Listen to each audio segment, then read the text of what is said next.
Dear students, good evening. मैं पीयूष कुमार त्रिपाठी स्वागत करता हूं आप सभी का अपने YouTube channel SCS EDU point पर। तो आज मैं आपके सामने पुनः 2019 बोर्ड परीक्षा में आने वाले प्रश्न पत्रों को लेकर हाजिर हूं, जिसमें हम लोग भौतिक विज्ञान सेगमेंट के प्रश्न पत्रों को हल कर रहे हैं और हमारा रसायन विज्ञान सेगमेंट पूरा हो चुका है। अगर आपने उसे नहीं देखा है तो आप जाइए प्लेलिस्ट में और वहाँ पर सारी क्लासेस को देख लीजिए, जिससे आप बोर्ड परीक्षा में अच्छे अंक प्राप्त करने के योग्य हो जाएंगे। तो चलिए आज की क्लास को हम लोग शुरू करते हैं। तो देखिए, आज हम लोग का 2019 का सेट नंबर 3 होने वाला है। सेट नंबर 3, क्योंकि 2 सेट हम लोग सॉल्व कर चुके हैं, ये बात को आप ध्यान में रखिएगा। चलिए, तो अब आप ज़रा देखिए यहाँ पे क्या होने वाला है। यहाँ पे जो आपका सवाल है, एक नेत्र लेंस की फोकस क्षमता +1D है, +1D है, इसकी फोकस दूरी क्या होगी, इसकी फोकस दूरी क्या होगी। तो मैंने आपको बता रखा है क्या कि क्षमता और फोकस दूरी में क्या संबंध होता है। तो मैंने आपसे कहा था कि कोई लेंस प्रकाश किरणों को जितना ज़्यादा घुमा देता है वही उसकी क्षमता कहलाती है। और मैंने आपको कल के स्ट्रक्चर में ये भी समझाया था कि जब फोकस दूरी लेंस के पास होगी तो उसे लेंस को ज़्यादा मुड़ाना पड़ेगा, ध्यान दीजिएगा आप लोग, और अगर दूर होगी तो कम मुड़ाना पड़ेगा, होगा ना, ये बात को ध्यान दीजिएगा। इसका मतलब फोकस दूरी छोटी है तो क्षमता ज़्यादा है, ये आपने समझा था। और अगर समझा था आपने तो आपने क्षमता का सूत्र भी देखा था, आपने क्षमता का सूत्र भी देखा था। क्या सूत्र आपने क्षमता का देखा था जी, बताएंगे जरा? क्षमता का सूत्र बताइए मुझे, क्या होता है? नेत्र की क्षमता बराबर 100 बट्टे क्या होता है, F। कहाँ पे रहता है F? सेंटीमीटर में। तो क्षमता है आपका +1 डायोप्टर। जो लेंस है इसकी क्षमता है 1 डायोप्टर। तो क्या करेंगे आप, तिरछा गुणा करा देंगे, आपको मिल जाएगा आंसर, आपको मिल जाएगा आंसर। ठीक है, तो क्या होगा, ये D को आप छोड़ देंगे, इधर रखिएगा 100 बट्टे F, तो F का तिरछा गुणा इधर करा दीजिए। F का गुणा अगर आपका 1 में हो जाएगा तो F गुणा 1 और बराबर बचेगा 100, किस में आएगा ये, सेंटीमीटर में। तो F बराबर 100 सेमी आ गया, अर्थात उसकी फोकस दूरी है आपकी 100 सेमी, हो जाएगा। और दूसरी बात, आप लेंस की प्रकृति भी बताइए तो ज़रा, लेंस की प्रकृति बताइए कैसी होगी लेंस की प्रकृति। +1D लिखा हुआ है, क्षमता इसकी +1D लिखा हुआ है, बताइए कैसी होगी प्रकृति इसकी। अवतल लेंस होगी। क्या होगी, सॉरी अवतल रहेगी, गलत बोल रहे हैं, अवतल नहीं, क्या होगी, उत्तल लेंस होगी, उत्तल लेंस। कैसे, क्योंकि उत्तल लेंस की फोकस दूरी धनात्मक होती है ना इस साइड में, अवतल की तो इधर होती है, इसलिए माइनस होती है, इसलिए उसका क्षमता भी माइनस हो जाएगा। तो ये है आपका उत्तल लेंस। चलिए, तो ये देखिए आपका पहला सवाल हो गया कंप्लीट, क्लियर। ये आपका फॉर्मूला आपको याद रखना है। अगर यहाँ पे आप 1 रखते हैं 100 की जगह तो आपको यहाँ मीटर रखना पड़ेगा, मतलब 100 सेंटीमीटर की जगह अगर आप क्षमता का ये सूत्र लगाते, क्षमता का आप अगर ये वाला फॉर्मूला लगाते, क्षमता बराबर 1/F, क्या लगाते आप, 1/F, तो जो क्षमता है वो आपका यहाँ पे 1 रखने के बाद मिलता 1/F, तो F की वैल्यू आती 1, लेकिन ये मीटर में आती, किस में आती, मीटर में। ये बात को आप ध्यान में रखिएगा। चलिए, तो आगे बढ़ें, अगले सवाल पे चले हम लोग। अगला सवाल आपकी स्क्रीन पर दिख रहा होगा, काफ़ी बढ़िया सवाल है, इम्पॉर्टेंट सवाल है। क्या है आप बताएंगे इसके बारे में। लिखा है अस्पष्ट दृष्टि की न्यूनतम दूरी क्या है। तो अस्पष्ट दृष्टि की न्यूनतम दूरी क्या है, 25 सेंटीमीटर। तो अधिकतम दूरी क्या है, अधिकतम दूरी क्या है, बताएंगे आप। अधिकतम दूरी कितना है, अनंत, अधिकतम दूरी अनंत होती है, ये बात को आप ध्यान में रखेंगे। ठीक है, चलिए, तो स्पष्ट दृष्टि की न्यूनतम दूरी 25 सेंटीमीटर, अधिकतम दूरी अनंत। ये न्यूनतम दूरी और अधिकतम दूरी क्या है, अभी हम लोग आगे वाले क्वेश्चन में इसकी चर्चा कर रहे हैं। ठीक है, चलिए, उसके बाद देखिए आप लोग कि यहाँ पर आपको अधिकतम और न्यूनतम दूरी के बारे में पता चल गया है। अगले सवाल पे चलिए, वहाँ पे देखते हैं हम लोग क्या है सवाल। देखिए, ये लिखा हुआ है लघु पथन के समय वैद्युत धारा का मान क्या हो जाता है। तो लघु पथन के समय, चूंकि लघु पथ का मतलब होता है शॉर्ट सर्किट, जिसे आप लोग जानते होंगे, शॉर्ट सर्किट, CIRCUIT, ठीक है ना, याद रखिएगा, CIRCUIT सर्किट, शॉर्ट सर्किट। जो आपने शॉर्ट सर्किट सुना होगा कि तार शॉर्ट कर गया, ये कर गया, वो कर गया, वही होता है शॉर्ट सर्किट। ठीक, तो इस प्रक्रिया में होता क्या है आप ज़रा समझिए।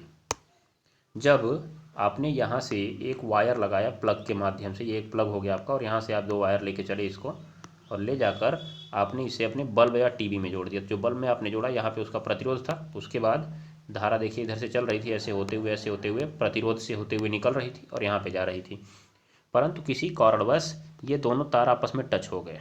तो देखिए अब ये जो परिपथ था इतने में ही बन गया ना, प्रतिरोध तो खत्म हो गया, याद रखिएगा, प्रतिरोध हट गया। इसका मतलब ये जो धारा है वो केवल उस तार से ही जाएगी, और तार का प्रतिरोध क्या होता है, कम होता है। क्या होता है जी, कम होता है। इसका मतलब प्रतिरोध कम तो धारा का मान ज़्यादा हो गया, क्योंकि आपने तो विभवांतर देखा, V बराबर फॉर्मूला क्या होता है, I इंटू आर। अगर आप R बढ़ाएंगे तो I की वैल्यू कम होगी, क्योंकि V तो हमारे घर में 220 वोल्ट पे फिक्स आता है। याद रखिएगा। जैसे उदाहरण देखिए आप, यहाँ पे आपने लिखा V बराबर IR, ठीक है, और आपने देखा कि V है आपका 220 फिक्स है, ठीक, और आपने यहाँ पे लगाया एक जो क्या बोलते हैं प्रतिरोध, जो लगाया आपने, वो लगाया आपने 55 ओम का। कितने ओम का, 55 ओम का। तो धारा आपकी बहेगी 4 एम्पियर की। कितने एम्पियर की बहेगी, 4 एम्पियर की, क्योंकि जो इसका मल्टीप्लिकेशन है, मल्टीप्लाई है, वो हमेशा 220 होना चाहिए, हो जाएगा। परंतु आपने उसी परिपथ में धारा लगा दिया कितना, धारा बोल रहा हूँ मैं, उसी परिपथ में आपने प्रतिरोध लगा दिया 110 ओम का। तो देखिए धारा अब कितनी रह गई, 2। तो इसका मतलब आपने प्रतिरोध बढ़ाया तो धारा कम होने लगेगी, प्रतिरोध बढ़ाया तो धारा कम होने लगेगी।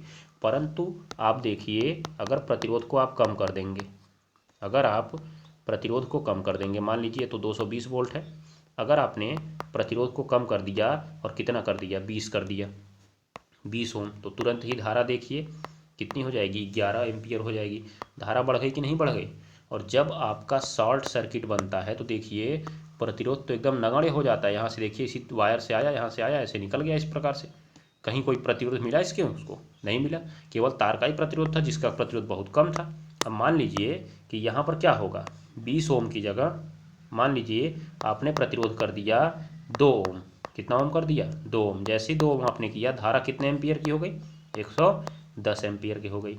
तो इसीलिए कहा गया कि जैसे ही लघु पथन होता है धारा का मान बढ़ जाता है, याद रखिए। और जो आपने अपने घर में MCB लगाई थी, MCB एक निश्चित एम्पियर पे लगती है, 6 एम्पियर, 12 एम्पियर, 16 एम्पियर ऐसे लगती है। तो जैसे ही वो धारा 6 एम्पियर को पार करेगी, तुरंत ही MCB नीचे डिप कर जाएगी, हो जाएगा ना। ये बात को आप ध्यान में रखिएगा। तो ये होता है कॉन्सेप्ट शॉर्ट सर्किट से MCB लगाकर उपकरण को बचाने का उपाय। अगर आपने MCB नहीं लगाया है तो अचानक धारा बहुत तेज जाएगी, धारा बहुत तेज जाने के कारण सारे उपकरण जल जाएंगे, ठीक है। तो आप क्या कहेंगे अगर आपसे पूछा जाए, सवाल मान लीजिए पूछ लिया जाए आपसे, मान लीजिए सवाल पूछ लिया जाए कि लघु पथन के समय परिपथ में वैद्युत धारा का मान क्यों बढ़ जाता है। ये तो ऑप्शनल था। अगर मान लीजिए पूछ लिया जाए क्यों बढ़ जाता है, ये आपका ऑप्शन सही हो गया, ये वाला, ठीक है। ध्यान दीजिएगा, आपका जो ये ऑप्शन है वो हो गया सही। कौन सा, सेकंड नंबर, धारा का मान बहुत अधिक बढ़ जाता है। तो सवाल ये उठा कि अगर आपसे सवाल पूछा क्यों बढ़ जाता, तो आप कहेंगे कि चूंकि जब लघु पथन होता है तो एक लघु परिपथ बन जाता है, एक लघु परिपथ बन जाता है, जिसमें प्रतिरोध न होकर केवल कम प्रतिरोध वाले तारों का संयोजन होता है, कम प्रतिरोध वाले तारों का संयोजन होता है, जिससे ओम के नियम के अनुसार धारा का मान बहुत अधिक बढ़ जाता है। ओम के नियम के अनुसार धारा का मान बहुत अधिक बढ़ जाता है, ठीक है। ये बात को आप ध्यान में रखिएगा। चलिए, हो गया। तो ये आशा करता हूँ कि आपको ये समझ में आ गया होगा अच्छे से, आपने इसका आनंद भी लिया होगा। और अगर आनंद लिया होगा तो फटाफट ज़रा अपने मित्रों के साथ इसे शेयर कर दीजिए। आपके मोबाइल में जितने भी कॉन्टैक्ट्स हों सबके पास शेयर कर दीजिए एक बार, और सबसे बोल दीजिए भैया एक बार इसको सब्सक्राइब कर लो, क्योंकि मैं इससे पढ़ता हूँ, ठीक है। चलिए, तो आइए अगले सवाल पे चलते हैं हम लोग। अगला सवाल देखिए, ओम के नियम के अनुसार विभवांतर और धारा के बीच का क्या ग्राफ होता है। ये तो आपने देखा ही था, ये आपने इधर V रखा था और इधर I रखा था। कब, जिस क्लास में मैंने ओम के नियम का सत्यापन परिपथ में कराया है, वहीं पे आप देखिए कि जो ग्राफ है ऐसे मिलता है हमको। जब हम लोग परिपथ में इसका सत्यापन करते हैं तो एक ग्राफ मिलता है, कैसी रेखा, सीधी और सरल रेखा। कब तक, जब तक ओम के नियम का पालन होता है। जैसे ओम के नियम का पालन होना खत्म होगा ये बदल जाएगा ग्राफ, याद रखिएगा। तो ओम के नियम के अनुसार ग्राफ कैसा होता है, एक सीधी रेखा होती है। चलिए आइए अगले सवाल पे। ये तो कितनी बार आपको मिलता जा रहा है? देख लीजिए आप। प्रकाश वायु से 1.5 अपवर्तनांक वाली कांच की प्लेट में प्रवेश करता है। अपवर्तनांक n की वैल्यू फिर 1.5 दे दी गई है। निर्वात में प्रकाश की चाल c बराबर दिया हुआ है 3 × 10⁸ मीटर प्रति सेकेंड। उसके बाद आपसे पूछ रहा है पदार्थ में प्रकाश की चाल अर्थात v पूछ रहा है कांच में प्रकाश की चाल क्या है। तो आपका फॉर्मूला क्या है, n = c/v। इसी फॉर्मूले में मैंने रख के इसी सवाल को लगवाया हुआ है, सबसे पहले क्लास में मैं आपको बता चुका हूँ, ठीक है। तो मैं इसकी चर्चा यहाँ पे नहीं कर रहा हूँ, आप लोग इसको लगाएंगे। चलिए फिर देखिए आप यहाँ देखिए आप, लिखा हुआ है किसी नेत्र की समंजन क्षमता से क्या अभिप्राय है। समंजन क्षमता देखिए, ये जो समंजन है, समंजन का मतलब होता है सामंजस्य।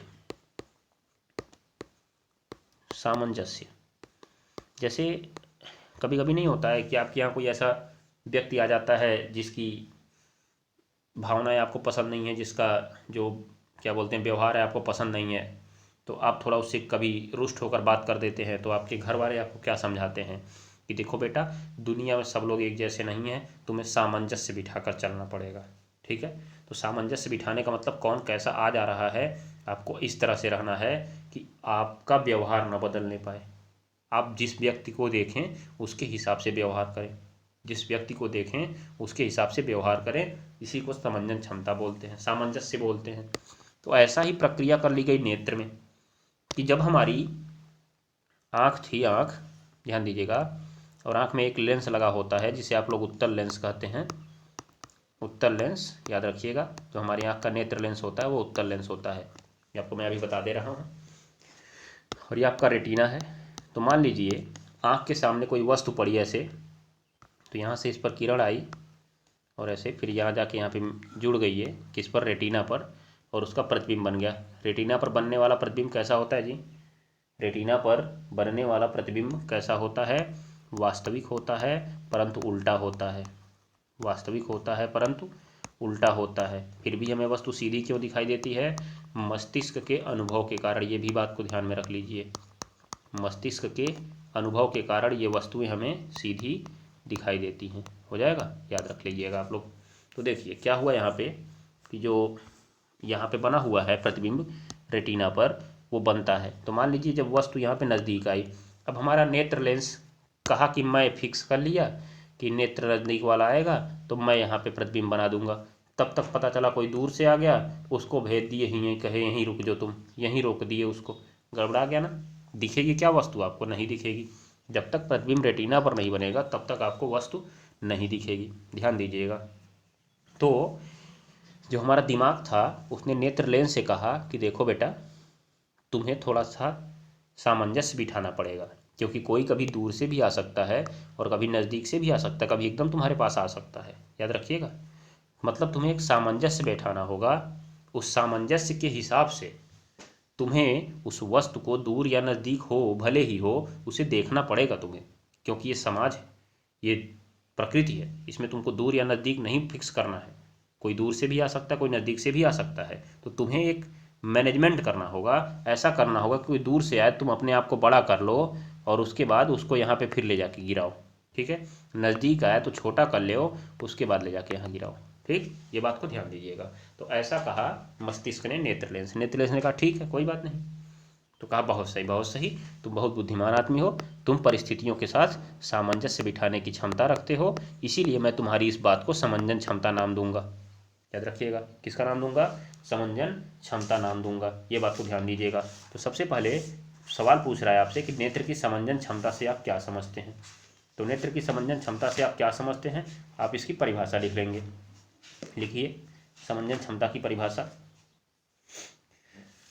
मांसपेशियों के द्वारा, मांसपेशियों के द्वारा,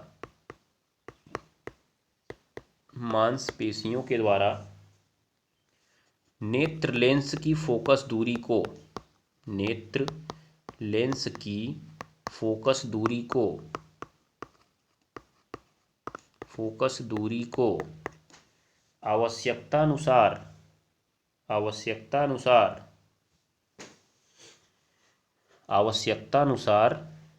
परिवर्तित करने की क्षमता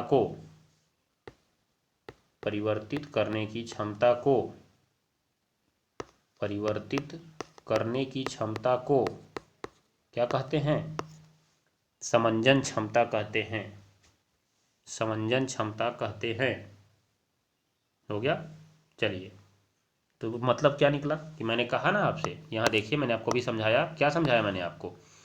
कि नेत्र लेंस में दिमाग ने कहा था कि देखो भैया, जब कोई दूर रहेगा तुम अपने आप को बड़ा कर लेना, जिससे फिर ले जाके वहीं गिराना रेटिना पर। कोई नज़दीक आएगा तो छोटा कर लेना, जिससे फिर वहीं गिराना रेटिना पर। कहने का मतलब, जब नज़दीक आएगा तो वो अपने आप को छोटा कर लेगा। तो अगर छोटा किया तो फोकस दूरी क्या हो गई उसकी? कम हो गई। फोकस दूरी कम हो गई। और जब बड़ा किया, जब दूर था तो बड़ा कर लिया, बड़ा था तो फोकस दूरी क्या हो गई? अधिक हो गई। और इसकी फोकस दूरी कहाँ तक होती है जी? फोकस दूरी इसकी कहाँ तक होती है? रेटिना तक। कहाँ तक होती है? रेटिना तक। याद रखिएगा आप लोग। एक मिनट, रेटिना तक नहीं, रेटिना फिर जाके मिलता है ना। फोकस दूरी अधिक कर लेता है अपनी। जब ये नेत्र लेंस बड़ा होता है तो फोकस दूरी अधिक कर लेता है, और जब नज़दीक आती है वस्तु तो उसको क्या कर देता है? छोटा कर देता है, और अंततः ले जाकर कहाँ पर गिराता है? रेटिना पर ही गिराता है। ये बात को आपको ध्यान में रख लेना है। चलिए, तो हो गया ना। ये बात को ध्यान में रखिएगा। एक चीज़ मैं आपको यहाँ पे बता दूँ कि जो नेत्र लेंस का पदार्थ होता है, नेत्र लेंस का जो पदार्थ होता है, इसका अपवर्तनांक 1.44 होता है। इसका अपवर्तनांक 1.44 होता है। आप इस बात को लिख लीजिएगा, बहुविकल्पी में आपसे सवाल बन सकता है। नेत्र लेंस कैसा लेंस होता है? उत्तल लेंस होता है। जब वस्तु नज़दीक होती है तो फोकस दूरी क्या हो जाती है? कम हो जाती है। जब वस्तु दूर होती है तो फोकस दूरी क्या हो जाती है? अधिक हो जाती है। ठीक है, ये बात को आप ध्यान में रखिएगा। परंतु जब आपकी आँख खराब होती है तो नेत्र लेंस की समंजन क्षमता ही कम हो जाती है, इसीलिए बाहर से लेंस लगाया जाता है। ये बात को आप ध्यान में रखिएगा। तो वही आपका दूर बिंदु और निकट बिंदु यहाँ से यही मिला कि नेत्र लेंस अधिकतम अपने आप को जिस दूरी तक समंजित कर सकता है, याद रखिएगा, अधिकतम अपने आप को जिस दूरी तक समंजित कर सकता है उसे ही हम कहते हैं न्यूनतम दूरी। अधिकतम बोला क्या मैंने? हाँ, अधिकतम आपको जिस दूरी तक समंजित कर सकता है उसे हम कहते हैं न्यूनतम दूरी। ध्यान दीजिएगा, मतलब ज़्यादा से ज़्यादा छोटा अपने आप को कहाँ तक कर सकता है? ज़्यादा से ज़्यादा छोटा कहाँ तक? 25 सेंटीमीटर की दूरी तक कर सकता है। याद रखिएगा, उसके बाद आया तो नहीं करेगा, इसीलिए स्पष्ट दृष्टि की न्यूनतम दूरी 25 सेमी मानी जाती है। और न्यूनतम समंजन, मान लीजिए लेंस इतना बड़ा था तो उसको कुछ समंजन करने की जरूरत नहीं है अगर दूर से ही है तो। न्यूनतम समंजन अर्थात नेत्र जिस अधिकतम दूरी तक, या कहेंगे जिस दूरी तक न्यूनतम समंजन करता है उसे उसकी अधिकतम बिंदु कहते हैं, उसे उसकी अधिकतम दूरी कहते हैं। तो मनुष्य के लिए ये अनंत तक होती है। कहाँ तक होती है? अनंत तक होती है। ये बात को आप जरूर ध्यान में रखिएगा। चलिए, तो ये भी आपका हो गया। आज का आपका लास्ट सवाल आपकी स्क्रीन पर दिख रहा है। क्या दिख रहा है यहाँ पे? देखिए ज़रा, एकदम आसान लल्लू सा सवाल। देखिए क्या है यहाँ पे, देखिए क्या हो रहा है।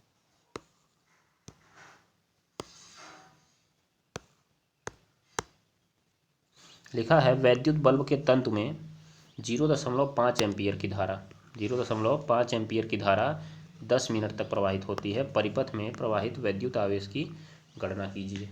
तो आपको मिला क्या? यहाँ पर सवाल बोला गया आपसे कि परिपथ में 0.5 एम्पियर की धारा, मतलब ये जो दिया गया है ये है आपकी धारा। ठीक है, तो धारा जो है आई बराबर दे दिया आपका 0.5 एम्पियर, और 10 मिनट तक प्रवाहित हुई। तो समय जो आपका है टी वो 10 मिनट है। परंतु आप इसे क्या करेंगे? आप इसे करेंगे सेकंड में बदल कर। किस में बदलेंगे आप? सेकंड में। जैसे ही आप 60 का गुणा कराएंगे, क्योंकि 1 मिनट में 60 सेकंड होता है, इसीलिए 60 का आप गुणा करा देंगे तो आ जाएगा आपका 600 सेकंड। तो आपका 0.5 एम्पियर है और समय है टी। आपसे पूछ रहा है आवेश बताओ भैया मुझे, तो मैंने कहा कोई बात नहीं, बता देता हूँ मैं। क्यों? तो तुरंत आपने कहा अरे गुरुदेव, मैं तो इसका फार्मूला जानता था, झूठे ही में आप इस सवाल को लेकर आए हैं। मैंने कहा क्या जानते थे? तो आपने कहा इतनी छोटी सी बात। आवेश Q बराबर होता है I गुणे T, अर्थात धारा का समय, सॉरी धारा गुणे समय। Q बराबर धारा गुणे समय, Q बराबर धारा गुणे समय। ये बात को आप ध्यान में रखिएगा। तो मैंने कहा अच्छी बात है। तो आपने कहा अगर Q आपको निकालना है तो आप धारा 0.5 एम्पियर करिए और समय को कितना कर दीजिए, 600 कर दीजिए, आ जाएगा आपका उत्तर। तो क्या हो जाएगा जी इसमें? मैंने कहा बताओ आंसर तो बताओ इसका क्या आने वाला है, आंसर बताओ क्या आने वाला है। तो आपने कहा इतनी छोटी सी बात, बढ़ाइए 2 जीरो और 6 पच्चे कर दीजिए 30 और लगा दीजिए 1 अंक के बाद दशमलव, आपका आ गया 300। मैंने कहा मात्रक बताओ, मात्रक। तो आपने कहा इसका कूलाम। मैंने कहा कुछ और, तो आपने कहा ampere into second, ampere into second. ये बात को आप ध्यान में रखिएगा। और अगर मैं यही कहता कि कितने इलेक्ट्रॉन प्रवाहित हुए, मैं आपसे पूछता कि मुझे इलेक्ट्रॉन की संख्या बताइए, इसी में सवाल आपसे पूछ सकता है कितने इलेक्ट्रॉन प्रवाहित होंगे। तो अगर इलेक्ट्रॉन की संख्या प्रवाहित करना है तो आप फिर से लगा देंगे फॉर्मूला Q बराबर N इंटू ई। कहेंगे हाँ गुरुदेव ये तो बहुत आसान था। तो मैंने कहा अच्छी बात है, तो बताइए इसमें ई क्या है। आपने कहा इतना भी नहीं जानते हैं आप, यही आप टीचर हैं, क्या पढ़ा रहे हैं। मैंने कहा बताओ तो आपने कहा लीजिए 1.6 गुणा 10⁻⁻19 कूलाम होता है 1 इलेक्ट्रॉन पर आवेश। तो मैंने कहा अच्छा लगाओ तब सवाल। तो आपने कहा देखिए Q की जगह रख दिया हमने 300, यन आपने निकालने को बोला है, इलेक्ट्रॉन की संख्या यन से प्रदर्शित होती है, और मैंने इसमें गुणा करा दिया 1.6 इंटू 10⁻⁻19। तो मैंने कहा अच्छा फिर क्या करोगे। आपने कहा देखिए 1.6 नीचे जाएगा, 10⁻⁻19 भी नीचे जाएगा और बराबर बचेगा यन। आप इसको सॉल्व करिए उत्तर मिल जाएगा। मैंने कहा ठीक है सॉल्व करते हैं, इसको नीचे से कहाँ भेज देते हैं, ऊपर।